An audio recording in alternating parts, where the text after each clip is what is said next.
नमस्कार दोस्तों, स्वागत है अपने YouTube channel top trending GK में। दोस्तों अपन जो प्रीवियस ईयर 2018 में पूछे गए रेलवे ग्रुप डी के मैथ्स प्लस साइंस के न्यूमेरिकल हल कर रहे थे, उसमें से अब तक आपके 38 वीडियो का सॉल्यूशन हो चुका है। ये पार्ट 39 है, जिसमें अपन 24 अक्टूबर के सेकेंड शिफ्ट में पूछे गए मैथ्स प्लस साइंस के सभी सवाल सॉल्व करने वाले हैं। सवाल काफ़ी इंपॉर्टेंट है, तो वीडियो के एंड तक जरूर बने रहना। और यदि आपने इससे पहले के 38 क्वेश्चन पेपर का सॉल्यूशन नहीं देखा है तो डिस्क्रिप्शन बॉक्स में प्ले लिस्ट की लिंक मिल जाएगी, वहाँ से देख सकते हो। तो चलिए कंटिन्यू करते हैं पहले सवाल के साथ। यहाँ पर संख्याओं का एक समुच्चय दे रखा है, जिसका समानांतर मध्य यानी इनका एवरेज आपको 12 दे रखा है। मान लेते हैं कोई भी एक समुच्चय सेट है जिसमें n1 संख्या है, इनका जो एवरेज मध्य है वो 12 है। इसी प्रकार एक और अन्य सेट है, मान लेते हैं उसमें टोटल n2 संख्या है जिनका एवरेज 15 है। यदि दोनों समुच्चयों का संयुक्त मध्य का क्या मतलब है, यदि मैं पहले केस की बात करूं तो टोटल यहाँ पर n1 संख्या है और एक संख्या की वैल्यू 12, मध्य का मतलब एक संख्या की वैल्यू 12 है। तो n1 संख्या टोटल योग कितना हो जाएगा, आप कहेंगे 12 गुणा n1 हो गया। इसी प्रकार सेकंड केस की बात करूं, मध्य 15 यानी एक संख्या की वैल्यू 15 है, टोटल n2 संख्या यानी योग कितना हो गया 15 गुणा n2। आपको दे रखा है यदि दोनों समुच्चय दोनों ये सेट हैं, इनका मध्य निकालें। मध्य का मतलब सभी का योग बटा टोटल कितनी संख्या है उनका भाग देना है। तो टोटल संख्या है, पहले में n1 है, सेकंड में n2 है, ये बराबर आपको 12.5 दे रखा है। तो यहाँ से आप n1 और n2 की वैल्यू कैसे ज्ञात करेंगे, तो आपको करना होगा यहाँ पर क्रॉस मल्टीप्लाई। तो क्रॉस मल्टीप्लाई करते हैं, तो वज्र गुणा करने पर आपके इस प्रकार से बन जाएगा 12 गुणा n1 प्लस 15 गुणा n2 बराबर में आपके जो नीचे n1 प्लस n2 था वो मल्टीप्लाई हो जाएगा 12.5 से। यहाँ पर आपको जो n1 है 12 n1 प्लस 15 n2 बराबर 12.5 n1 प्लस 12.5 n2 हो जाएगा। उसके बाद जो सेम वेरिएबल हैं वो एक तरफ रखते हैं, तो 15 n2 और इस साइड ले आते हैं माइनस 12.5 n2, यहाँ पर हो जाएगा 12.5 n1 और ये माइनस हो जाएगा 12 n1। अब इनको आप माइनस करेंगे तो ये हो जाएगा आपकी 2.5 n2 बराबर 0.5 n1। और आपको जो ज्ञात क्या करना है, दोनों समूहों की आवर्ती। आवर्ती का मतलब क्या हुआ, जो n1 है और n2 है उनका रेशियो, यानी टोटल संख्याएं हैं, पहले समुच्चय में कितनी संख्या है, दूसरे समुच्चय में कितनी संख्या है, उनका रेशियो क्या होगा। तो पहले समुच्चय में n1 संख्या है, दूसरे में n2 है, तो आपको n1 बट्टा n2 ज्ञात करना है, जो यहाँ से आ जाएगा आपकी n1 बट्टा n2 करेंगे तो आपके 2.5 बट्टा 0.5 आ जाएगा। इसको पॉइंट हटाएंगे तो आपकी 5/1 यानी 5 और 1 का रेशियो हो जाएगा, जो कि ऑप्शन 2 करेक्ट है।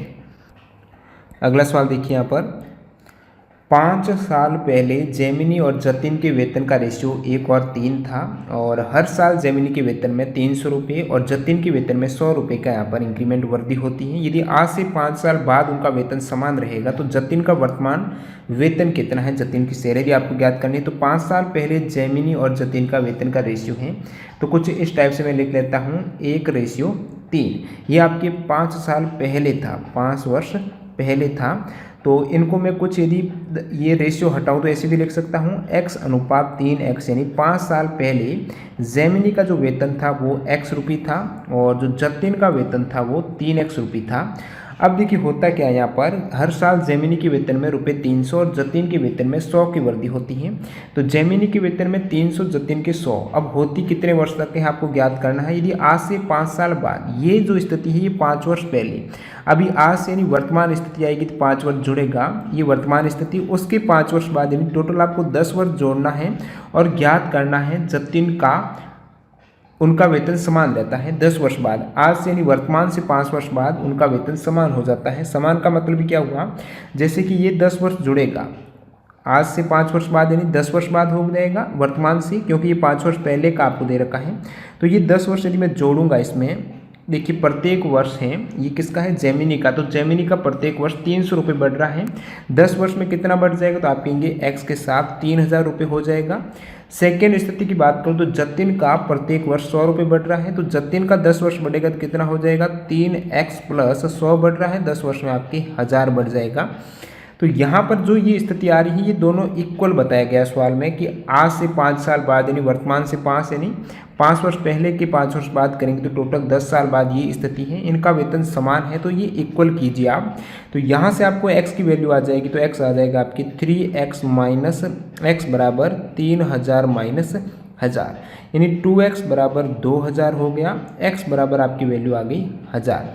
x 1000 आगे आपको पूछा है जतिन का वर्तमान वेतन कितना है।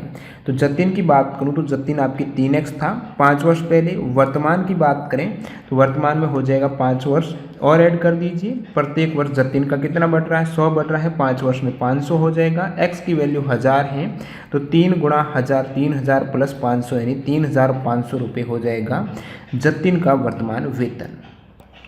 अगला सवाल देखिए यहाँ पर, एक विलेन में पानी की 320 ग्राम मात्रा में सामान्य नमक की मात्रा 46 ग्राम है। द्रव्यमान प्रतिशत के द्वारा द्रव्यमान के संदर्भ में विलेन की सांद्रता की गणना कीजिए। अब देखिए इसमें मैं बहुत बार ये सवाल आ चुके हैं, बता भी चुका हूँ। विलेन की जो सांद्रता का फॉर्मूला रहता है वो क्या कहता है कि विलेय की मात्रा, विलेय जो आप घोल रहे हो विलायक में, विलेय की मात्रा बट्टा रहती है टोटल विलेन की मात्रा, विलेन की मात्रा गुणा 100। अब विलेय कौन सा हो गया, जिसको आप घोल रहे हो, किसमें, विलायक के अंदर घोलते हैं। विलेन का मतलब जिसमें विलेय प्लस विलायक रहता है। तो विलेन में पानी की मात्रा, पानी यानी जो विलायक है 320 ग्राम है और उसमें क्या घोल रहे हो, नमक घोल रहे हो, तो विलेय हो गया नमक। तो 46 ग्राम नमक बटा विलेन क्या हो जाएगा, विलेन यानी टोटल कितना है, एक तो विलायक आपकी 320 ग्राम और इसमें जो घोल रहे हो विलेय वो 46 ग्राम, तो ये विलेन हो गया। और इसको गुणा करना आपको 100 से, तो ये कैलकुलेट करेंगे तो ये हो जाएगा 46 बटा 366 गुणा 100 यानी 12.57%। Option 4 correct. अगला सवाल देखिए यहाँ पर, एक आदमी अपने बेटों के बीच अपनी संपत्ति विभाजित करता है जिसमें एक को आधा मिलता है, दूसरे को यहाँ पर 1/3 मिलता है, तीसरे को 1/5 और चौथे को 1000 रुपये मिलता है। तो उस आदमी की कुल संपत्ति कितनी है जो उन्होंने अपने बेटों के बीच में बांटी है। तो सबसे पहले देखिए, एक को आधा मिलता है यानी 1/2 हो गया। सेकंड, दूसरे को यहाँ पर 1/3 यानी 1/3 हो गया। तीसरे को 1/5 और चौथे को यहाँ पर हिस्सा नहीं दिया है, डायरेक्ट दे रखा है कि 1000 रुपये मिलता है। तो ये टोटल कितने रुपये इन्होंने अपने बेटों को बांटा है। तो उस आदमी की कुल संपत्ति, तो सबसे पहले जो ये भिन्न दे रखी हैं इनमें अपन जो हर है उसको इक्वल कर देते हैं ताकि अपन को पता चल जाए कि कितना हिस्सा समान, क्योंकि जो राशि है वो तो समान है जो उन्होंने बांटी है सभी के लिए, टोटल राशि तो एक ही रहेगी। तो ये जो हर वाली वैल्यू है वो अपन इक्वल करने के लिए मैं क्या करता हूँ, एलसीएम लेता हूँ। 2, 3, 5 का कितना आ जाएगा, ये 30 आ जाएगा। तो किसको गुणा करूँ कि हर 30 हो जाए, तो इसको मैं करूँगा 15/15 ताकि बैलेंस हो जाए भिन्न भी। इसको करूँगा 10/10 से और ये 6/6 से। इसको एक बार अलग रखते हैं। अब देखिए यहाँ पर 15 ये हो जाएगा 30, सेकेंड हो जाएगा 10/30, थर्ड हो जाएगा 6/30। तो इससे क्या हो जाएगा यहाँ पर 1 भिन्न, 2 भिन्न, 3 भिन्न। तो टोटल यदि मान लेते हैं उस आदमी के पास 30 भाग थे अपनी संपत्ति के, जिसमें एक को 15 मिल गए, दूसरे को 10 यानी टोटल यहाँ पर 25 हो गए, तीसरे को 6 यानी 25 और 6 31 हो गए। अब देखिए टोटल यहाँ पर उनके पास 30 है, 30 में से 31 मारते हैं, ये संभव नहीं है। इसका मतलब सवाल में यहाँ पर गड़बड़ है। गड़बड़ क्या है, ये जो दे रखा है दूसरे को 1/3 इसके स्थान पर 1/4 कर दे तो आपका आंसर सही मैच हो जाएगा। वो कैसे देखिएगा, तो एक को 1/2, दूसरे को यहाँ पर 1/4 कर देते हैं, तीसरे को 1/5 और चौथे को 1000 रुपये। अब देखिए यहाँ पर एलसीएम लीजिए आप हर इक्वल करने के लिए, तो ये आ जाएगा आपके 20। इसके लिए मैं कर देता हूँ 10/10 से, 5/5 से और 4/4 से। तो ये 10/20 हो गया, ये आपके 5/20 हो गया, ये 4/20 हो गया। यानी जो टोटल 20 भाग है उनकी संपत्ति का, 10 तो एक को मिल गए, दूसरे को 5 यानी 15, तीसरे को 4 यानी 15 और 4 19। 20 में से 19 तो मिल चुके हैं, तो एक भाग कहाँ गया, तो आप कहेंगे चौथा बेटा भी है जिसको 1000 रुपये मिला है। यानी एक भाग जो मिला है चौथे को वो 1000 रुपये के इक्वल है, एक भाग 1000 रुपये के इक्वल है। तो टोटल भाग कितने हैं, 20 हैं। तो टोटल संपत्ति कितनी हो गई, 20 गुणा 1000 यानी 20,000 रुपये उस आदमी के पास थे। नेक्स्ट वन यहाँ पर, 1000 से बड़ी वह सबसे छोटी घन संख्या जो 2, 4 और 6 के द्वारा विभाजित है। 1000 से बड़ी सबसे छोटी, 1000 से बड़ी यानी 4 अंकों की आपकी सबसे छोटी संख्या निकालनी है जो 2, 4 और 6 के द्वारा विभाज्य हो। और इसके एक और शर्त है कि वो घन संख्या होना चाहिए, उसका घनमूल पूर्ण निकल जाए। तो मैं क्या करता हूँ, 2, 4 और 6 जो इनका भाग जाए तो इनका एलसीएम ले लीजिए आप, 2 4 6 का एलसीएम आ जाएगा 12। अब आपको करना है 12 का क्यूब। आपके पास आंसर आ जाएगा 1728, जो कि 1000 से बड़ी है और सबसे छोटी संख्या, इससे छोटी संख्या नहीं रहेगी जिसका पूर्ण घन निकल जाए, घनमूल, और इनसे विभाजित भी हो जाए। तो ये 12 का क्यूब है, यानी 2 4 6 से तो विभाजित होगा ही होगा, और साथ ही साथ में ये शर्त भी पूर्ण करता है। तो आपके 1728 करेक्ट हो जाएगा। अगला सवाल देखिए, निम्न संख्याओं में किस संख्या का वर्गमूल अपरिमेय है? तो अपरिमेय का मतलब जिसमें पूर्ण वर्गमूल नहीं निकलेगा। तो इस प्रकार के सवाल में बहुत से प्रीवियस जो वीडियो हैं उसमें करा चुका हूं, और ऐसे बहुत से सवाल हैं जो बार बार रिपीट होते हैं, तो आप स्वयं करने की कोशिश कीजिए। यदि आपने नहीं देखा तो पहले की वीडियो जरूर देखिएगा। तो इसमें आपको डायरेक्टली अप्रोच लगाना होता है। देखिए 2704 हैं, तो मैं क्या बोलता हूँ, 50 का यदि मैं स्क्वायर करूँ तो कितना आता है, 2500 आता है। अब देखिए 50 के पास में ही है, ओके, 2500 से ज़्यादा है, इकाई डिजिट 4 है, तो इकाई डिजिट किस में 4 आती है, 50 से ज़्यादा में। तो मैं 51 में तो आती नहीं है, 1 आ जाएगी। 52 में आप 2 का करेंगे तो 4 आ जाएगी, और किस में आ जाएगी आपकी, और यहाँ पर 4 आ जाएगी 58 में। तो 52 है, 58 का तो बहुत ज़्यादा हो जाता है, 58 लगभग 60 के पास में है, तो ये 3600 से थोड़ा कम होगा, लेकिन ये तो 2704 हैं। तो आप 52 का ट्राई करेंगे तो यही निकल के आ जाएगा आपके 2704। नेक्स्ट यहाँ पे 2304 की बात करूँ तो ये भी वही हो जाता है, 2500 के थोड़ा कम है, तो ये 48 का हो सकता है, क्योंकि 8 का आप करेंगे तो 4 आता है, तो ये 48 का निकल जाएगा। आप स्क्वायर करेंगे तो 3264 है। अब देखिए 3264 ये किसके पास में है, तो आपने देखा 50 का 2500, 60 का 3600, 2500 और 3600 के बीच में है, बिल्कुल बीच में है, और ये अंत में 4 आ रहा है। इसका मतलब किसका हो सकता है, या तो 52 का हो सकता है 50 और 60 के मध्य में, या फिर 58 का हो सकता है। 52 का तो अपन पहले ही देख चुके हैं, 52 का तो नहीं है। तो 58 का यदि आप देखेंगे तो 58 का स्कोर आता है 3364, न कि 3264। तो ये डायरेक्टली आपके करेक्ट हो जाएगा जो अपरिमेय होगा। 1764 की बात करें तो आप 40 का स्क्वायर करेंगे तो 1600 हो जाएगा, अंत में 4 है तो 42 का करने पर 1764 आ जाएगा। नेक्स्ट एक और इजी सा सवाल है, एक महल में निजी संग्रहालय बना हुआ है, निम्नलिखित तालिका वहाँ एक हफ्ते में आने वाली आगंतुकों की संख्या को दर्शाती है। यदि वे प्रति प्रवेश रुपये 100 यहाँ पर चार्ज करते तो दिए गए सप्ताह की उनकी कुल आय कितनी होगी। तो प्रति प्रवेश 100 रुपये इनका चार्ज है। तो सोमवार को 30 आए, मंगलवार को 30, बुधवार को 40, इस प्रकार टोटल यहाँ पर यदि मैं योग की बात करूँ कितने आगंतुक आए हैं, तो इनका योग करेंगे तो 270 जने आए हैं। अब देखिए 270 जने आ चुके हैं, प्रत्येक की जो फी थी वो 100 रुपये थी, तो 270 की कितनी हो जाएगी, 270 गुणा 100, 27,000 करेक्ट हो जाएगा।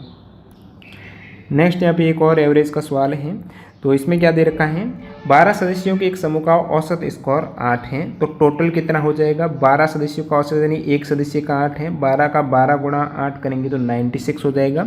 जबकि n सदस्यों के अन्य समूह का औसत 10 है, तो यहाँ पर 12 थे तो इसमें n दे रखा सेकेंड केस में, जिनके अन्य जो टोटल सदस्य हैं प्रत्येक का एवरेज 10 है, तो 10n हो जाएगा। यदि संयुक्त औसत यानी इनका योग करेंगे तो कितना आ जाएगा, 96 प्लस 10n। संख्याएं कितनी हैं, तो इसमें 12, इसमें n है, तो 12 प्लस n, तो ये संयुक्त औसत आ जाएगा 9.2। यहाँ से आप n की वैल्यू फाइंड आउट कर सकते हो। तो इसके लिए यहाँ पर आप इसको कैलकुलेट करेंगे वज्र गुणा करके, तो आपकी n की वैल्यू आ जाएगी 18। बढ़ते हैं अगले सवाल की ओर। अगला सवाल, ताश की गड्डी से एक पान और एक हुक्म का पत्ता खींचने की क्या प्रायिकता रहेगी। तो ताश की गड्डी में टोटल कितने पत्ते होते हैं, तो 52 होते हैं, जिसमें 13 के सेट होते हैं। 13 आपकी हुक्म के हो जाएंगे, 13 पान के हैं, 13 चिड़ी के हैं, 13 ही ईंट के हो जाएंगे। तो इसमें आपको एक पान का पत्ता, यदि मैं सबसे पहले एक पान के पत्ते की बात करूँ जो हर्ट रहता है पान, तो उसमें टोटल पान के कितने हैं, 13 पत्ते हैं, और संभावनाएं 52 में से 13 हो जाएगा। एक पत्ता लेना है, कोई भी 13 में से एक ले सकते हैं, तो उसकी जो प्रायिकता है 13/52 हो जाएगी। और सेकंड केस की यहाँ पर बात करूँ, यदि आपने एक सबसे पहले पान का पत्ता ले लिया, उसके बाद आपके 52 में से कितने पत्ते रह जाएंगे, तो आप कहेंगे 51 रह जाएंगे। अब आपको हुक्म का यदि पत्ता लेना है तो उसकी प्रायिकता हो जाएगी, हुक्म के टोटल 13 पत्ते हैं तो 13/51 हो जाएगी। अब देखिए यहाँ पर आपको पूछा है पत्ता खींचने की प्रायिकता, तो इन दोनों को आपको संयुक्त करना है, तो मैं गुणा करूँगा 13/52 गुणा 13/51 कर दूंगा, तो 13/52 और 51 ये 1/4 हो जाएगा। तो इसको अपन कह सकते हैं 13/204। अब देखिए यदि मैंने क्या किया, सबसे पहले पान का पता निकाला, उसके बाद हुकुम का निकाला। एक अलग स्थिति बन सकती है जिसमें आप पहला हुकुम का पता निकालें, क्योंकि इसमें नहीं दे रखा है पहला कौन सा निकालना है। तो यदि मैं पहला पान का दूसरा हुकुम का निकालता हूँ तो प्रायिकता 13/204। सेकेंड स्थिति में भी यही रहेगा, यदि पहला हुकुम का निकालूंगा तो ये हो जाएगा 13/52, और फिर दूसरा मैं यदि पान का निकालूंगा तो ये हो जाएगा 13/51, वही 13/204 आ जाएगी। तो दोनों स्थिति हैं, इनको आपको ऐड करना है और ये आपकी प्रायिकता हो जाएगी 2 गुणा 13/204, या फिर कह सकते हो 13/102। तो आंसर यहाँ पर आना चाहिए 13/102। ये ऑप्शन ए करेक्ट हो जाएगा। और या फिर आप इस सवाल को कैसे कर सकते हो, जो आपके संचय हैं, क्रम से संचय कॉम्बिनेशन है, परमुटेशन कॉम्बिनेशन, तो यहाँ पर आपको सिलेक्ट करना है। तो मैं क्या करता हूँ, सी लेता हूँ संचय। तो इसमें आपको जो 52 पत्ते हैं, सबसे पहले देखता हूँ टोटल कितनी आपकी, जैसे कि 52 पत्ते हैं तो यहाँ पर एक एक पत्ता लेना है ना, तो 52C कितने, 2 पत्ते लेने हैं, एक पान का एक हुकुम का, तो 52C2 हो जाएगा। 52C2 का मतलब क्या हो गया, 52 गुणा 51, 2 बार करना है एक कम करते हुए, और नीचे 2 का वो आपको लेना है फैक्टोरियल 2 गुणा 1। तो 52 गुणा 51 भाग 2 गुणा 1 यानी 1326 हो जाएगा टोटल।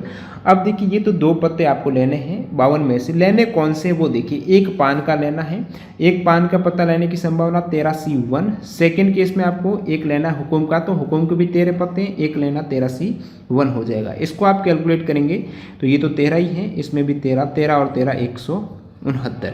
अब देखिए आपको प्रायिकता ज्ञात करनी, तो आप क्या करेंगे, 169 टोटल कितने बट्टा 1326, तो ये आ जाएगा वही आपके 13/102, ऑप्शन ए। अगला सवाल, पृथ्वी राजधानी एक्सप्रेस से दिल्ली जा रही है जो 6 मिनट की देरी से चल रही है जो ट्रेन है। ड्राइवर इसकी गति को 4 किलोमीटर प्रति घंटा से बढ़ाता है। ऐसा करने से ट्रेन अगले स्टेशन जो कि 36 किलोमीटर दूर है यहाँ पर समय से पहुँचती है। ट्रेन की वास्तविक गति, तो दोनों स्टेशन के मध्य दूरी आपको 36 किलोमीटर लेनी है। ट्रेन की वास्तविक गति मैं एक बार मान लेता हूँ x किलोमीटर प्रति घंटा की स्पीड है ट्रेन की। तो सबसे पहला केस क्या है, इसमें समय का ही खेल है। तो समय में आपको क्या करना है, 6 मिनट की देरी से चल रही है, ड्राइवर इसकी गति को 4 किलोमीटर प्रति घंटा बढ़ाता है, तो ये समय पर पहुंच जाती है। तो समय क्या हो जाएगा, दूरी बटा चाल, दूरी है 36 किलोमीटर। चाल की बात करें जो समय पर पहुंचती है, तो x किलोमीटर इसकी स्पीड है, 4 और बढ़ा दें तो x प्लस 4 कर दें, तो ये समय पर इतना समय लगेगा इसको पहुंचने में। एक और केस दे रखा है, 6 मिनट की देरी हो जाती है यदि वो स्पीड कम से चलती है, तो देरी कब हो जाएगी, तो टोटल दूरी है आपकी 36 किलोमीटर और ये स्पीड से चल रही है यदि x किलोमीटर प्रति घंटा की स्पीड से, तो ये क्या होगी, लेट पहुंचेगी। कितनी, 6 मिनट की। इस केस में ये लेट पहुंचेगी, जब 4 की स्पीड बढ़ाई तब समय पर पहुंची। तो ये जो समय है क्या ये इसके इक्वल है, बिल्कुल नहीं है, क्योंकि ये तो लेट पहुंच रही है, ये पहले पहुंच रही है। तो ये समय इक्वल कब होगा, ये इक्वल कब होगा, जब ये बराबर टाइम पर पहुंचे। 6 मिनट लेट का खेल है, यदि मैं 6 मिनट लेट को कम कर दूं तो ये टाइम पर हो जाएगा। तो 6 मिनट को मैं माइनस कर देता हूँ, ये घंटा में आ रहा है तो 6 मिनट को घंटा में बदलूंगा तो 60 कर दूंगा, 6/60। तो सेकेंड केस में यदि मैंने माइनस कर दिया जो 6 मिनट लेट पहुँच रही थी इस स्थिति में, तो ये समय पर हो जाएगी जो ये होना चाहिए बराबर में। तो अब इसको बराबर आप कह सकते हो। तो इसको सॉल्व करने के लिए जो वेरिएबल है वो एक साइड रखते हैं, तो ये हो जाएगा आपकी 36/x माइनस 36/x प्लस 4 बराबर 6/60। इसको मैं सॉल्व करूँगा तो 36 कॉमन ले लूँगा, यहाँ से अपन एलसीएम x गुणा x प्लस 4 ले लेंगे, तो इस साइड आ जाएगा आपके x प्लस 4 माइनस x बराबर में आपके 1/10 हो जाएगा। तो ये x से x गया और आप इसको क्रॉस मल्टीप्लाई करेंगे तो ये हो जाएगा 36 गुणा 10 गुणा 4 बराबर, इसको करूँगा तो मैं x² प्लस 4x आ जाएगा। यहाँ से आपका एक द्विघात समीकरण बनने वाला है, किस टाइप से, तो इसको मैं ऐसे लिख सकता हूँ, x² प्लस 4x माइनस 36 गुणा जो 4 गुणा 10 था उसको मैंने 40 ले लिया, बराबर में अपन 0 कर देते हैं। तो द्विघात समीकरण बन गया। अब इस 4x को मैंने इस प्रकार गुणा क्यों नहीं किया, क्योंकि ये 4x है, इसको ऐसे लिख सकते हैं 40 और 36 के रूप में। कैसे लिखूंगा, तो x² plus 40x minus 36x और ये 36 गुणा 40 बराबर 0, क्योंकि यहाँ पर कॉमन हो जाएगा ऐसे, x प्लस 40 कॉमन हो गया, माइनस यहाँ पर मैंने 36 कॉमन लिया, तो ये x प्लस 40 बराबर 0। तो इससे क्या होता है, एक तो x प्लस 40 बराबर 0 हो जाएगा, एक x माइनस 36 बराबर 0। यहाँ से x की वैल्यू हो सकती है -40 और यहाँ से x की वैल्यू हो सकती है 36। अब माइनस में वैल्यू होगी नहीं, जो x आपने क्या माना, ट्रेन की वास्तविक गति है, स्पीड माइनस में होगी नहीं तो पॉजिटिव रहेगी, तो 36 किलोमीटर प्रति घंटा इसकी स्पीड होने वाली है। अगला सवाल देखिए, ऋतु को एक निश्चित समय में एक निश्चित दूरी तय करनी है। उसने 20% समय तक आवश्यक औसत गति की से 80% से यात्रा की और शेष 80% समय तक उसे आवश्यक औसत गति का कितने % से यात्रा करनी होगी। तो दो कंडीशन है, एक निश्चित समय यानी अपन मान लेते हैं t समय में एक निश्चित दूरी तय करनी है और आपको पूछा क्या है, औसत गति का कितने % से यात्रा करनी होगी। तो मैं एक औसत गति भी मान लेता हूँ, औसत गति है वो v मीटर पर सेकेंड है और x% से यात्रा करनी होगी, जो x अपन को ज्ञात करना है। तो दो केस, उसमें 20% समय तक आवश्यक 20% समय यानी टोटल t समय था उसका 20% t गुणा 20/100 और आवश्यक औसत गति की औसत गति v थी उसका 80% यात्रा की। तो दूरी कितनी हो गई, समय गुणा चाल आपकी, तो चाल कितनी है v का 80% यानी v गुणा 80/100। सेकेंड केस में क्या करती हैं, शेष 80% समय 20% समय यूज हो चुका है, अब t का जो 80% समय है यानी t गुणा 80/100 और दूरी के लिए मैं 4 से गुणा करता हूँ, उसे आवश्यक औसत गति v है, v का कितना % चाहिए शेष यात्रा पूरी करने के लिए। तो v का पता नहीं है, x% चाहिए, तो v गुणा x/100 ताकि यात्रा पूरी हो जाए। टोटल कितनी दूरी तय करनी है इनको, तो v तो एवरेज स्पीड है और t समय है, तो vt दूरी तय करनी है। यहाँ पर आप कॉमन लीजिए tv प्लस tv, इधर भी vt, तो vt आप कॉमन लेंगे इस साइड तो ये पूरा कट हो जाएगा। तो क्या शेष रहेगा, तो इसमें 20/100 है ना, तो इसको मैं 0 कट कर देता हूँ। तो ये 2/10 या फिर कह सकते हो 1/5 गुणा इसको कह सकते हो 4/5 प्लस आपके हो जाएगा ये वाला जिसमें ये सेम आपके 4/5 गुणा x/100 बराबर में क्या है 1 है, क्योंकि vt कट आउट हो चुका है। तो यहाँ पर अपन एलसीएम ले लेते हैं, तो ये हो जाएगा 4/25 प्लस इधर हो जाएगा आपके 4x और ये 4 अपन कट करें यहाँ से तो ये 25 हो जाएगा। तो कह सकते हैं x/25 गुणा 5 125 बराबर 1 है। इसका एलसीएम लिया तो आपके आ गया 125 एलसीएम आ गया और ऊपर कितना रह जाएगा आपके 5 और 4 का 25 का 125 5 और 4 का 20 प्लस आपके x बराबर 1 है। अब देखिए 20 प्लस x बराबर 125 है, तो x बराबर कितना हो जाएगा 125 माइनस 20 यानी x बराबर 105 आ गई। x की वैल्यू 105 जो आपको ज्ञात करना था, x% से यात्रा करेगी तो औसत गति का जो 105% है उससे यात्रा करने वाली है टोटल दूरी तय करने के लिए। ऑप्शन ए करेक्ट है। अगला सवाल यहाँ पर दो संख्याओं के विभाजन से 6 प्राप्त होता है तथा उनका गुणनफल 96 प्राप्त होता है, तो इन दोनों संख्याओं का योग और अंतर का गुणनफल ज्ञात कीजिए। तो दो संख्याओं के विभाजन से संख्याएं मान लेता हूँ x और y, इनका विभाजन करता हूँ तो मेरे को 6 मिलता है, या फिर कह सकता हूँ x बराबर 6y होना चाहिए। ये तो एक समीकरण बन गया। सेकंड यहाँ पर उनका गुणनफल करता हूँ तो एक्स वाई करने पर मेरे को 96 मिलता है। अब देखिए समीकरण 1 की वैल्यू 2 में पुट करता हूँ, यानी x के स्थान पे मैं 6y रख देता हूँ, तो 6y² बराबर 96। यहाँ पर y² बराबर कितना हो जाएगा 96/6 करेंगे तो आपको पता 16 है, तो y² बराबर 16 है, तो y की वैल्यू 16 का वर्गमूल 4 हो जाएगा। y की वैल्यू 4 है तो x की वैल्यू कितनी हो जाएगी, तो x की वैल्यू हो जाएगी 6 गुणा 4 यानी 24 हो गई। x 24 y 4, x 24 है y 4 है। ज्ञात क्या करना है, इन दोनों संख्याओं का योग और अंतर का गुणनफल।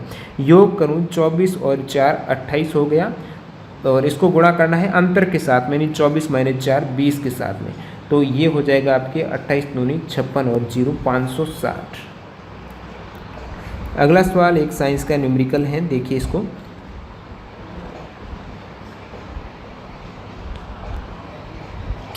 यदि ये कार अपनी प्रारंभिक स्थिति से 20 सेकेंड में 144 किलोमीटर प्रति घंटा की गति तक समान रूप से त्वरित होती है तो ये कितनी दूरी तय करेगी।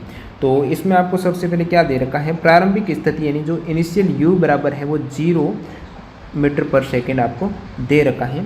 20 सेकेंड में टाइम आपको 20 सेकेंड दे रखा है। 144 किलोमीटर प्रति घंटे की गति तक समान रूप से त्वरित होती है। तो अंतिम वेग है v बराबर 144 किलोमीटर प्रति घंटा दे रखा है। तो इसको सबसे पहले आपको मीटर पर सेकेंड में कन्वर्ट करना होगा। तो 144 गुणा मैं 5/18 कर देता हूँ। तो ये आपके 144 में 18 का भाग चला जाएगा 8 बार, 8 का 5 से 40। तो 40 मीटर पर सेकेंड है जो अंतिम वेग दे रखा है। और आपको क्या है, कितनी दूरी तय करनी है। तो दूरी के लिए आपको पता है s बराबर न्यूटन गति का दूसरा समीकरण s बराबर ut plus half at square है। त्वरण नहीं दे रखा है, त्वरण अपन प्रथम समीकरण से निकाल देते हैं v बराबर u प्लस at से। यहाँ पर u दे रखा है, v दे रखा है, t दे रखा है, तो a की वैल्यू निकाल सकते हैं। v आपको 40 मीटर पर सेकेंड निकल के आ गया है, u 0 है, a आपको ज्ञात करना है और t यहाँ पर दे रखा है 20 सेकेंड। तो इधर से आपके a बराबर आ जाएगा 40/20 यानी 20 मीटर पर सेकेंड स्क्वायर, त्वरण यानी 2 मीटर पर। तो 2 मीटर पर सेकेंड स्क्वायर आपके a आ गया। अब यहाँ पर u की वैल्यू 0 है, 0 के t से गुणा करूँगा 0 आ जाएगा। तो s बराबर हो जाएगा हाफ गुणा a आपके 2 है, t का स्क्वायर यानी 20 का स्क्वायर हो जाएगा 400, 2 से 2 गया तो 400 मीटर। यहाँ पर s आ गई, ऑप्शन ए करेक्ट। अगला सवाल, नीचे दिए गए समीकरण को हल करना है। तो ये देखिए समान संख्या है तो इसको a square minus B square से आप कर सकते हैं। तो ये a प्लस बी और a माइनस बी हो जाएगा। a प्लस बी का मतलब है 15.5 प्लस आपको 2.5 गुणा 15.5 माइनस 2.5 करना है। तो 15.5 और 2.5 कितना 18 हो गया। 15.5 माइनस 2.5 करेंगे तो ये आपके 13 हो जाएगा। 18 का मैं 13 से गुणा करूँगा तो ये आपके 234 आ जाएगा, ऑप्शन 2। अगला सवाल देखिए, धूम्रपान के खिलाफ एक गहन अभियान के कारण पिछले वर्षों के सापेक्ष एक क्षेत्र में धूम्रपान करने वाले का प्रतिशत हर साल 10% कम हो रहा है। धूम्रपान करने वालों का परसेंटेज कम हो रहा है एक अभियान के तहत। यदि वर्तमान में धूम्रपान करने वालों की संख्या 8748 है तो 3 साल पहले की आपको संख्या फाइंड आउट करनी है। तो मैं क्या करता हूँ, देखिए 10% गिर रहा है हर साल। तो इसको मैं इस प्रकार लिख सकता हूँ। सबसे पहले मैं आपको बेसिक बता देता हूँ, उसके बाद ट्रिक भी बताऊँगा। तो मैं मान लेता हूँ 3 साल आपको पहले का रिकॉर्ड पूछा है। तो जो थर्ड साल था उस समय जो 10% गिरा है तो कितना हुआ है, तो 100 मान लेते हैं 10% का।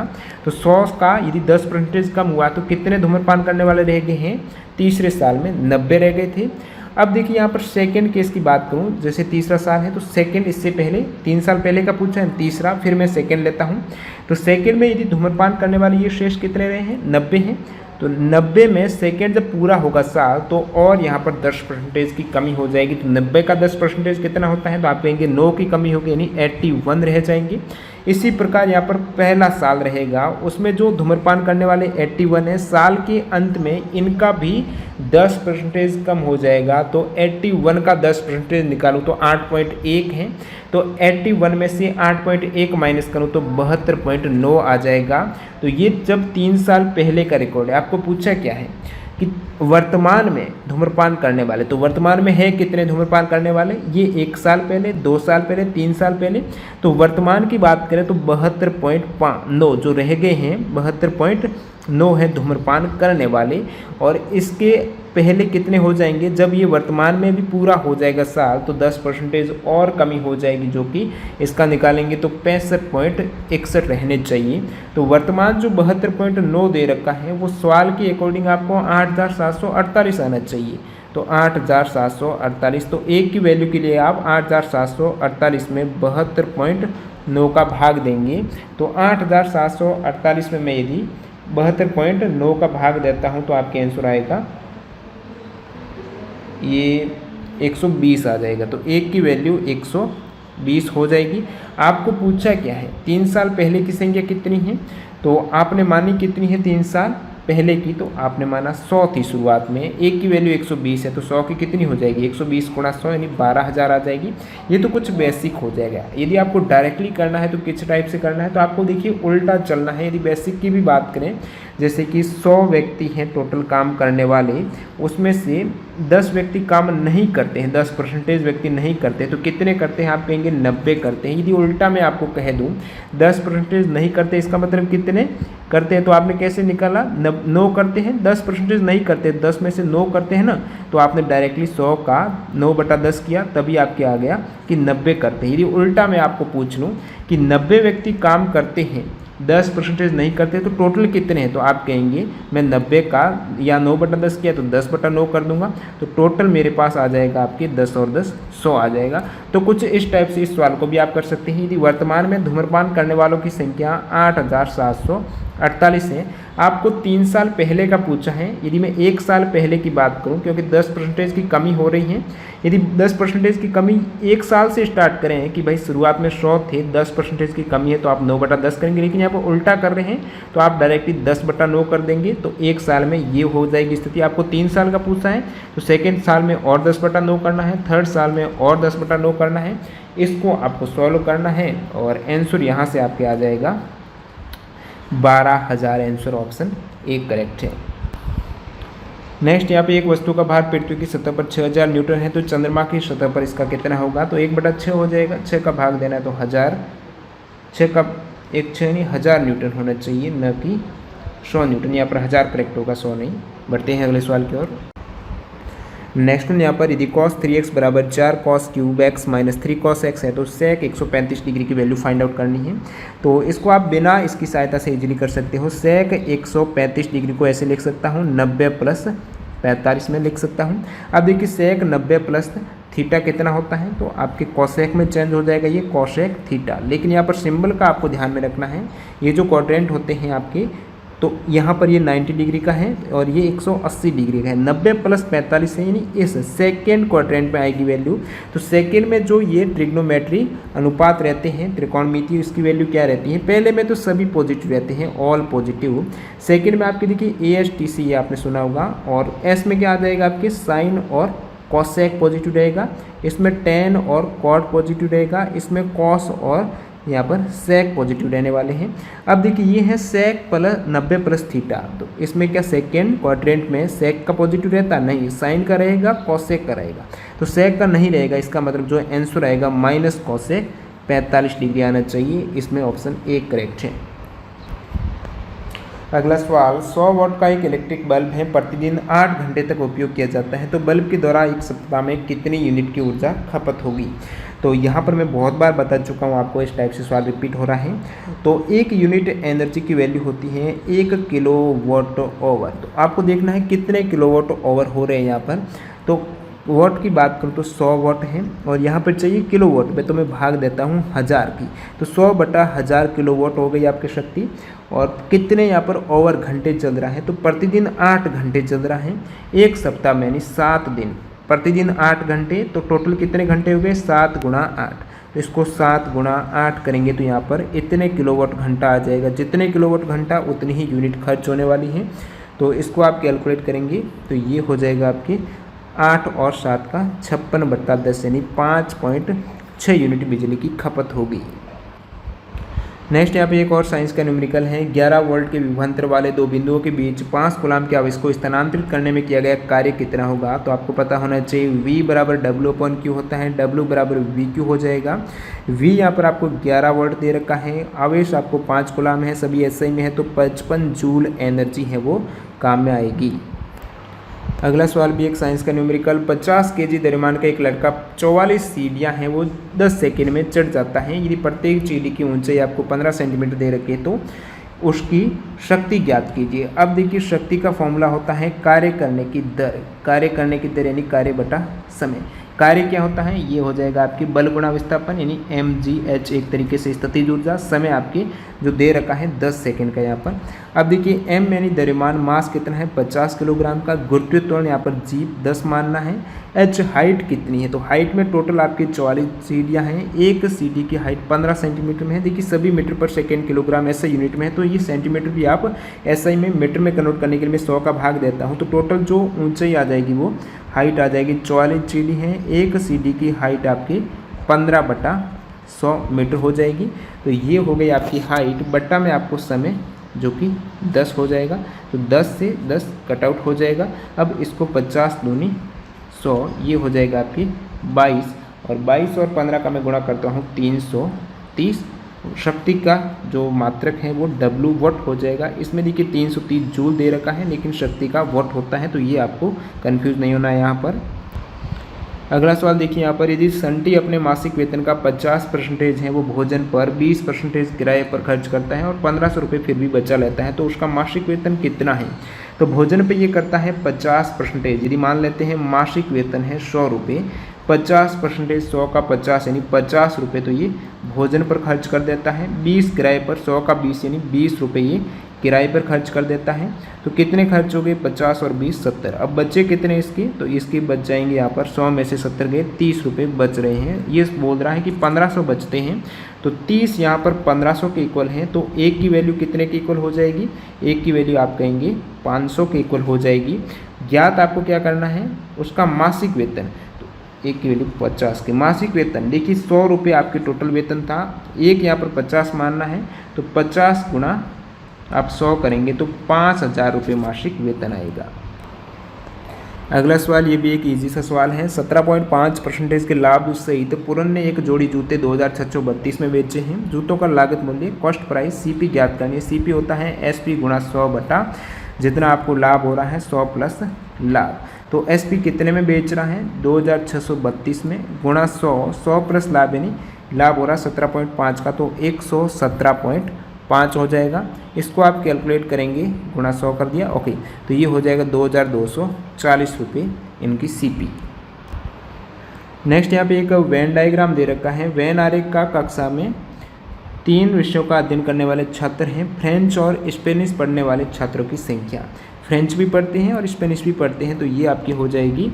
फ्रेंच कितने हैं जो कॉमन है स्पेन और फ्रेंच के? तो ये देखिए 20 तो ये हैं फ्रेंच और स्पेन हैं जो जापान नहीं पढ़ते हैं, और 4 ये भी हैं जो फ्रेंच और स्पेन दोनों पढ़ते हैं। तो आप कहेंगे 20 प्लस 4 यानी 24 ऐसे कैंडिडेट हैं जो दोनों लैंग्वेज पढ़ते हैं। नेक्स्ट सवाल की ओर बढ़ते हैं। अगला सवाल यहाँ पर, राम सीता से कहता है, मैं जब तुम्हारी वर्तमान आयु का था, अभी मेरी आयु तुम्हारी तब की आयु की दोगुनी है। उनकी आयु का योग 63 वर्ष है। दोनों की आयु ज्ञात कीजिए। तो थोड़ा आपको समझना सवाल को। राम सीता से कहता है, मैं जब तुम्हारी वर्तमान आयु का था, मतलब सीता की वर्तमान आयु अपन मान लेते हैं x वर्ष, अभी सीता की x वर्ष है। तो राम ये कह रहा है, मैं जब तुम्हारी वर्तमान आयु का था, यानी अभी जो तुम्हारी x वर्ष है ना, जब मैं x वर्ष का था, जब x वर्ष का नहीं, राम जब x वर्ष के थे उस समय, अभी सीता वैसे x वर्ष की है लेकिन राम बहुत पहले x वर्ष के थे। अभी राम की आयु ज़्यादा है x से। अभी मेरी आयु तुम्हारी तब की आयु की दोगुनी है। अभी राम की आयु मान लेते हैं n वर्ष बढ़ गई है, x प्लस n राम की है, सीता की x है। समझ में आ रहा है? राम सीता से कहता है, मैं जब तुम्हारी वर्तमान आयु का था, तुम्हारी वर्तमान आयु यानी सीता की अभी वर्तमान आयु आपने x वर्ष मान ली। राम कहता है, मैं जब तुम्हारी आयु का, कभी तो राम x वर्ष के रहे होंगे, सीता की आयु के अभी तो बड़े हैं, तो कभी रहे नहीं, जब x वर्ष के थे राम, अब ज़्यादा हो गए तो मैंने बोल दिया n वर्ष बढ़ गए, तो राम की मैंने कह दिया x प्लस n वर्ष है, सीता की x वर्ष है। अब देखिए, अभी मेरी आयु तुम्हारी तब की आयु की दुगुनी है। अभी मेरी आयु यानी अभी राम की आयु कितनी है? x प्लस n वर्ष है। वो किससे दुगुनी है? सीता की तब की आयु से। सीता की अभी x वर्ष है और उस समय कितनी रही होगी सीता की आयु? तो उस समय n वर्ष बढ़ी है, तो n वर्ष सीता की कम कर दीजिए वर्तमान से, उस समय उतनी आयु रही होगी, उसका दोगुना है अभी राम की x प्लस n जो यहाँ पे दे रखा है। अब देखिए यहाँ पर कंफ्यूज नहीं होता है, ये x अपन नहीं लेंगे, x माइनस n लेंगे। सीता की अभी x वर्ष है, उस समय तो सीता की कम रही होगी। कितनी कम रही होगी? जितनी राम की अभी बढ़ाई है आपने, तो उस समय x माइनस n वर्ष सीता की थी, और अभी जो वर्तमान राम की आयु है वो x प्लस n है, वो दोगुनी है उस समय सीता की आयु की यानी x माइनस n की। तो ये एक समीकरण यहाँ से बन गया। इसको अपन थोड़ा कैलकुलेट करते हैं, तो x प्लस n बराबर 2x माइनस 2n हो जाएगा। वेरिएबल एक साइड ले आते हैं, तो 2x माइनस x बराबर ये हो जाएगा आपके 3n, और इसको हो जाएगा x बराबर 3n। तो एक तो ये वाला समीकरण बन गया आपके x बराबर 3n, और इसको याद रखना है। सेकंड केस की बात करें, अभी देखिए उनकी आयु का योग 63 वर्ष है। अभी दोनों की जो आयु है उनका योग 63 वर्ष है। तो अभी दोनों की आयु कितनी है? सीता की तो आपने x मानी है, राम की x प्लस n है, तो इनका योग यानी x प्लस n प्लस जो x आ रहा है ये योग है 63 वर्ष। आप कह सकते हैं 2x प्लस n बराबर 63। एक समीकरण आपके ये हो गया। इससे पहले कौन सा था, n बराबर नहीं 3n बराबर x था। तो ये दो समीकरण हैं, दो ही वेरिएबल हैं, आप इजीली फाइंड आउट कर सकते हो x और n की वैल्यू। तो मैं क्या करता हूँ, समीकरण 1 और 2 से जो x के स्थान पे मैं रख देता हूँ 3n रख देता हूँ। तो ये आपके x के स्थान पे 3n कर दिया मैंने, तो कितना हो जाएगा 6n प्लस n बराबर 63, और इससे आपके आ जाएगा 7n बराबर 63। तो ये यहाँ पर 7n बराबर 63, n बराबर आपके 9 आ गया, n 9। और आपको बात ज्ञात करना है x की वैल्यू और x प्लस n की वैल्यू। यहाँ पर n के स्थान पे 9 रखेंगे तो x आ जाएगा 27, 9 और 3, तो x बराबर 27 आ गया। 27 किसकी, x की, सीता की 27 आ गई। राम की कितनी है, x प्लस n यानी 9 ज़्यादा है x के साथ में, तो 9 ज़्यादा करेंगे तो ये 36 आ जाएगी। तो 36 और 27 ऑप्शन 3 करेक्ट है। अगला सवाल यहाँ पर एक कक्षा में छात्रों के द्वारा प्राप्त अंक इस प्रकार है। संकलित आंकड़ों का आपको बहुलक यानी सबसे ज़्यादा कौन सा अंक रिपीट हो रहा है, तो यहाँ पर 7 देखिए, 1 बार, 2 बार, 3 बार, 4 बार, सबसे ज़्यादा 7 है जो 4 बार रिपीट हो रहा है। 8 की बात करें तो 1 बार हो रहा है, 2 बार हो रहा है, 3 बार हो रहा है, तो 8 3 बार ही हो रहा है। बाकी इतने रिपीट नहीं हो रहे। 5 यहाँ पर 2 बार ही हो रहा है, 10 यहाँ पर 1 बार ही हो रहा है, 4 2 बार हो रहा है, 6 1 बार हो रहा है, 9 1 बार हो रहा है। तो सबसे ज़्यादा 7 4 बार, इसलिए जो ज़्यादा रिपीट होगा उसका बहुलक ज़्यादा, यानी ऑप्शन 4 करेक्ट हो जाएगा। नेक्स्ट यहाँ पर एक साइंस का फॉर्मूला आपको पूछ लिया है घनत्व का। तो घनत्व बराबर क्या होता है, द्रव्यमान बटा आयतन होता है। घनत्व यानी मास, द्रव्यमान बटा आयतन वॉल्यूम, मास वॉल्यूम हो जाएगा। अगले सवाल की ओर बढ़ते हैं। नेक्स्ट एक और आपके इजी सवाल आ रहा है। 78 किलोमीटर प्रति घंटा की गति पर चल रही रेलगाड़ी 455 मीटर लंबे प्लेटफॉर्म को 27 सेकंड में पार करती है, तो रेलगाड़ी की लंबाई कितनी होगी। सबसे पहले यहाँ पर बहुत से स्टूडेंट गलती करते हैं कि किलोमीटर प्रति घंटा में है, ऑप्शन में मीटर दे रखा है, मीटर सेकंड दे रखा है, तो आपको इसको भी मीटर पर सेकंड में कन्वर्ट करना है। देखिए 78 को यदि आप मीटर पर सेकंड में कन्वर्ट करेंगे तो पूरा भाग नहीं जाएगा। सबसे पहले आपको रेलगाड़ी की लंबाई कितनी है ज्ञात करनी। मैं मान लेता हूँ रेलगाड़ी की लंबाई x है, प्लेटफॉर्म की लंबाई आपको दे रखी है 455 मीटर यानी 455, इसको ऐड कर देते हैं। और यहाँ पर समय ले रही है 27 सेकेंड का, तो ये टोटल दूरी है। और इसमें आपको ज्ञात क्या करना है, चाल, दूरी बटा चाल में कर देता हूँ, तो समय आ जाएगा, चाल है 78 किलोमीटर प्रति घंटा, इसको 18 बटा किस मीटर पर सेकंड में, तो 5 बटा 18 से गुणा कर दूंगा। बराबर में क्या आ जाएगी आपकी, बराबर में आ जाएगा समय जो 27 सेकंड है। और इस प्रकार से आपको एक वेरिएबल निकलना है, x की वैल्यू फाइंड आउट करनी है। तो x बराबर आप कैसे करेंगे, ये देखिए, तो x प्लस 455 बराबर, ये नहीं कट रहा इसलिए मैंने 27 गुणा 78 गुणा 5 बटा 18 कर दिया। अब यहाँ से आपके 9 का चला जाएगा और ये आपके 2 बार चला जाएगा, और इसको आप इजीली काट सकते हो। तो यहाँ से आप कैलकुलेट करेंगे x प्लस 455, और ये 78 का आपके आधा हो जाएगा 39, और इसको आप यदि कैलकुलेट करेंगे 39 गुणा 15, तो 39 और 15 का मल्टीप्लाई हो जाएगा 585। तो x बराबर कितना हो जाएगा, 585 माइनस 455 हो गया, तो ये आ जाएगा 130, ये 0 हो गया, 3 1 130 मीटर, ऑप्शन 2 करेक्ट। नेक्स्ट यहाँ पर जो आपको हिंट दे रखी है, इसकी सहायता से ये भाग करना है। 1131 बटा 39 बराबर 29 होता है, तो ज्ञात करना है 11.31 बटा 0.0029, इसकी वैल्यू क्या होगी। तो सबसे पहले आपकी 1131 एक तरीके से आप देख रहे हो, उसके नीचे 29 आना चाहिए, यहाँ पर 39 है, तो इसको इस टाइप से अपन लिख सकते हैं 1131 बटा 29 बराबर 39, ऐसे भी ले सकते हैं। अब देखिए यहाँ पर 1131 बटा 29 आ जाए तो इसको मैं कैसे लिखूँ कि 1131 बटा 29 आ जाए, तो पॉइंट को हटाना पड़ेगा। सबसे नीचे देखिए 4 अंक हैं, उससे पहले पॉइंट है, तो मैं नीचे और ऊपर 1000 10,000 से गुणा करता हूँ, तो आपके ये दशमलव हट जाएगा। तो इसको मैं गुणा करूँगा तो क्या आ जाएगा, ये आ जाएगा 1131 गुणा, क्योंकि 2 जीरो से दशमलव हट गया और 2 जीरो रह गए, तो 10 की घात 2 बट्टा नीचे यहाँ पर 4 जीरो है तो 29 आ जाएगा डायरेक्टली। अब 1131 बट्टा 29 आपको क्या लेना है, 1131 बट्टा 29 39 लेना है, गुणा यहाँ पर 10 की घात 2 यानी 100 से गुणा भी करना है, तो 3900 हो जाएगा। नेक्स्ट यहाँ पे एक और इजी सवाल है, 2601 का वर्गमूल ज्ञात कीजिए।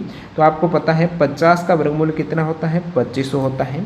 यहाँ पर है 2601, 50 से थोड़ा ज़्यादा हो सकता है, इकाई अंक 1 आ रहा है, तो आप क्या करेंगे, डायरेक्ट 51 में आपको पता है इकाई डिजिट 1 आता है, तो 51 यहाँ पर हो जाएगा। बाकी यदि 59 का करता हूँ तो 60 का तो आपको पता ही है कितना होता है, 3600 होता है, जो कि 2600 से काफ़ी ज़्यादा है, तो ये तो नहीं हो सकता है। 9 का 1 आता है, इसलिए 49 का तो 2500 से कम ही है, आपको 2500 से ज़्यादा चाहिए, तो डायरेक्टली आप 51 यहाँ से कर सकते हो। निम्न में से सबसे छोटी भिन्न संख्या कौन सी है?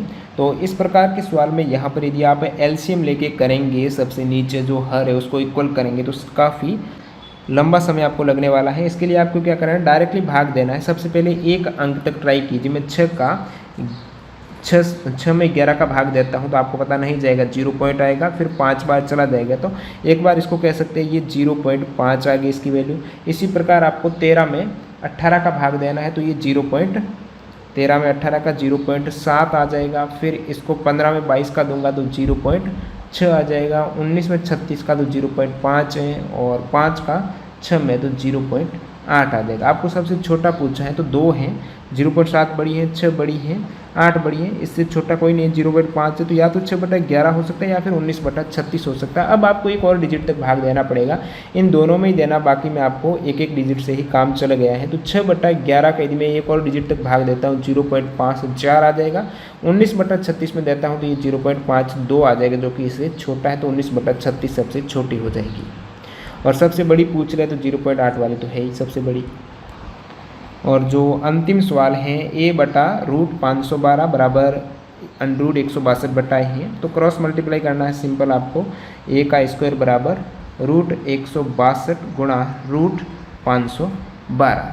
अब देखिए यहाँ पर 512 आपको पता है किसको गुणा करने पर आता है, तो 8 का क्यूब होता है 512। 162 की बात करूँ तो ये 162 किसका 2 गुना है, तो आप कहेंगे 81 का 2 गुना है। 81 गुणा 2, इसको इजी करने के लिए कर रहे हैं। 8 का क्यूब आपको पता है 512 होता है। इसको मैं 81 को, अब देखिए आपको क्या करना है, ये वर्गमूल है, गुणा में है, तो पूरा अपन कह सकते हैं 81 गुणा 2 गुणा 8 गुणा 8 गुणा 8। तो इसमें आपको वर्गमूल निकालना है, तो 2 का पैर बाहर आ जाएगा एक, तो ये 8 बाहर आ गया। और 81 का वर्गमूल आपको पता है 9 होता है। 8 दूनी 16, 16 का वर्गमूल कितना है, 4 होता है। तो डायरेक्टली आंसर यहाँ से 8 गुणा 9 गुणा 4 यानी 288 आ जाएगी। ए की वैल्यू ऑप्शन 3 करेक्ट है। लेकिन दोस्तों यहाँ पर एक मिस्टेक आप कह सकते हो, देखिए ये तो ए स्क्वायर की वैल्यू आ रही है, क्योंकि ये अपने आप पहले ही रूट में दे रखे हैं 512 और 162 हैं, जो कि आपने डायरेक्टली गुणा किया है। तो ए स्क्वायर की वैल्यू यहाँ से 288 आ रही है। आपको चाहिए ए का मान ज्ञात करना, तो ए का मान क्या आ जाएगा, तो ए स्क्वायर की 288 है ए के लिए। फिर आप इसका 288 का वर्गमूल निकालेंगे, तो 288 को मैं कैसे लिख सकता हूँ, 2 गुणा 144 का वर्गमूल, 2 गुणा 144 का वर्गमूल। अब आपको पता है 144 का वर्गमूल कितना होता है, 12 होता है, और 2 का तो अंडर रूट में रहेगा, तो 12√2 आना चाहिए आंसर में, जो यहाँ पर नहीं है। इन्होंने जो ए स्क्वायर के अकॉर्डिंग आंसर दे रखा है। तो दोस्तों यहाँ पर टोटल जो इस स्टेप में पूछे गए सभी मैथ्स प्लस साइंस के न्यूमेरिकल हल हो चुके हैं। वीडियो कैसा लगा कमेंट बॉक्स में ज़रूर बताइए। कोई भी डाउट वगैरह है तो इस सीरीज़ से जुड़ने के लिए अभी तक चैनल को सब्सक्राइब नहीं किया तो सब्सक्राइब कर दीजिए। और इंपॉर्टेंट जो भी PDF फाइल है लिंक डिस्क्रिप्शन बॉक्स में है, हमारे टेलीग्राम चैनल के साथ जुड़ जाइए। फ्री ऑफ कॉस्ट सभी PDF फाइल वहाँ पर अवेलेबल हैं। मिलते हैं अगले पार्ट के साथ, तब तक के लिए वंदे मातरम, जय हिंद दोस्तों।